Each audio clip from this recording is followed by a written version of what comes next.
everyone, good morning and welcome to First Take. We have a special Thursday for you because this guy, this side, over here, he's here on a Thursday. Good morning to you, dog. Yes, good morning. Thank you very much. How are you, Shay? How are you? I'm great, thank you. Who's the other guy? I don't even know him. Stephen A. Hello. What's up, Shay? What's up, Shay? You look marvelous. Thank you. Doggy, the Blazer. The Blazers are tremendous. Blazer, what are you, crazy? The Blazer's nice, but you should have had a different color tie. But it's good to see you, my brother. How you doing? I like the blue. Good to have you aboard. Listen, good morning, Stephen A. He didn't even have a tie on yesterday. Don't let him get on you about this now. He didn't have a tie. He did not. He did not. Kenny Smith is going to join us a little bit later on today. I didn't mean to call you up, but I had to do it. Let's go to last night. The play-in tournament continued to wow. We start in the West where we got a vintage Steph Curry performance. 35 points, 11 in the last 10 minutes. He drained 7 triples. The Warriors got out to a slow start, and they were trailing by double digits in the fourth quarter. They rallied behind not only a great performance by Steph, but also Al Horford was clutch. So was Draymond Green defensively, essentially shutting down Kawhi Leonard late. Leonard was held to 2 points, 1 of 6 shooting from the field, with Draymond Green as his closest defender, according to Genius IQ. Leonard went 7 for 11 from the field against all other defenders. Additionally, 3 of Leonard's 5 turnovers were steals by Draymond Green. Here's Kawhi on Draymond and what happened last night. They had a great game plan, just being physical all game. Making sure I don't get no catch and shoot shots, blitzing every, pick and roll, getting in the post, seeing 2 bodies. And then, Draymond, Hall of Fame defender. It was hard to even get shots up. To hear one of the greats say that about me, man, that's special. That's why you do it, because you want respect from your peers. Respect he definitely got, Draymond, last night. He was really impressive. Kawhi, on the other hand, giving his flowers. More impressive last night, though, was it Curry and what he was able to accomplish, or was it Draymond Green on Kawhi? Stephen A., what do you think?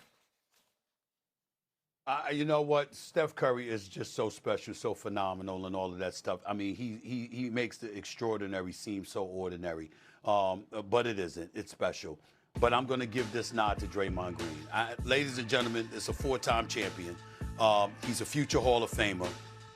That was one of his finest moments. I mean, it was a spectacular performance. To hold Kawhi Leonard to 2 points, to 2 shot attempts in the fourth quarter, to pick his pocket, to defend him on the inbounds pass, to shield him from getting the ball, to play defense the way that Draymond was playing defense. And Draymond, I don't know whether it was a cramp or something in his left leg prior to that, but the quickness with which he was moving, doggy, the quickness of foot, the ability to stay in front of him, to defend him, to deny the ball to him, to put the great Kawhi Leonard on lock and key, the way Draymond did. It was a spectacular defensive performance, and Steph Curry articulated it after the game. All the intangibles, the tip defensive passes, the strips, the rebounds, everything that you needed somebody to do other than shoot the basketball, Draymond Green did last night. I mean, it was, as far as I'm concerned, his fourth quarter performance was spectacular.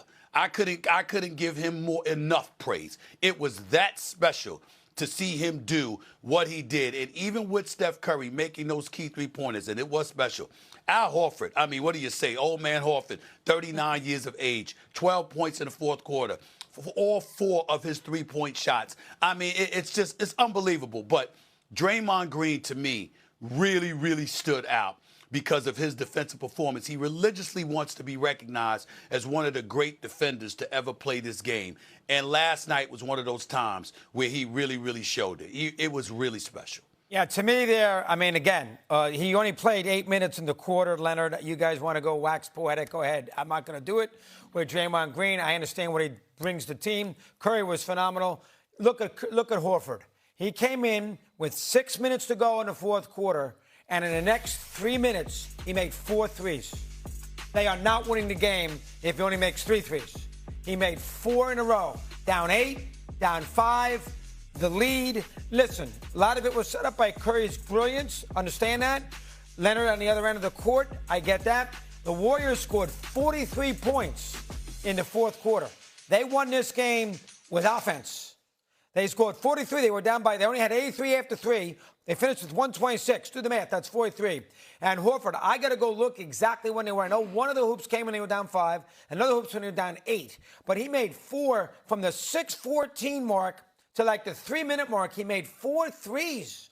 That is, if he's going to give you that with what Curry's going to give you, throw in, of course, what Green's going to do with the intangibles, they're going to be tough to beat at the end of these games late. And obviously the Clippers are the Clippers. So you throw that in there too. You got to give them some grief. I mean, you can't, you're at home against a team that's been dead all year and you're up by 13 in the fourth quarter, win the game.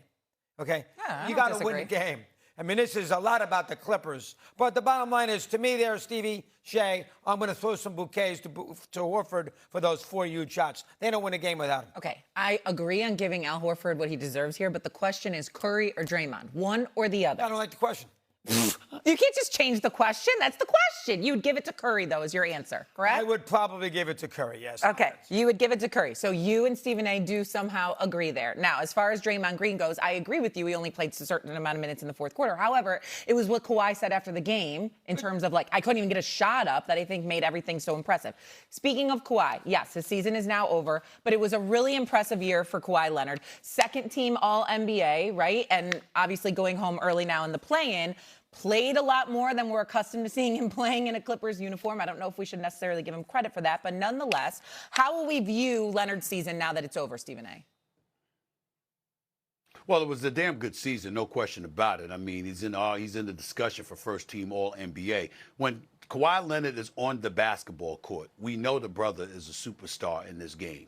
He really, really is. We're not questioning that. The question with him is always availability. And you know that for a fact because it's breaking news, it's back page headlines, it's a segment on SportsCenter when you see him doing a post-game interview because it's a miracle. Because him talking, yeah, you actually remember, he actually can talk, okay? So it's always good to see him having to say something. Having said all of that, you know what? Listen, in the end, he's supposed to be the face of the franchise, and here's what it comes down to. The last 5 years, the Clippers have missed the playoffs, got bounced in the first round the next 3 years, and now they've missed the playoffs again. These are the last 5 seasons. Mm-hmm. So as far as I'm concerned, if you're talking about how to view his season individually in terms of his numbers, averaging nearly 28 and 6 on the season, of course those numbers are very, very impressive. But in the same breath, the investment that has been made in him over the years has not reached fruition. His ability to carry a team obviously is something that isn't true, because he's gone home in the first round or they've missed the playoffs the last 5 damn years. That's what it really, really comes down to. And it's solidified the fact that even though he can play, he is not the person that you would want as the leader of your franchise. It's just that simple. He can play. His individual skills are what they are. But in terms of galvanizing the troops, in terms of carrying a franchise, and all the responsibilities that come with it, that's not him. That's not him. Period. Yeah, Steve's 100%. I can't argue with it. I love Leonard, too. He had a very good year. I mean, they were, 6-23 at one point just to get to this spot? 6-21, yeah. 6-21, Steve, thank you. I mean, just to get to this spot. The problem with the Clippers is, in this era with throwing Harden, is they never have enough wins to be a good seed. So they're always stuck, in play-ins. Last year, they were a 5 seed. They had to play Denver in the first round. They're always stuck in Nowheresville as far as the seeding situation is concerned. They never get a break where they're in one of the top 3-4 seeds, which means they get home court. They don't have to play in a play-in.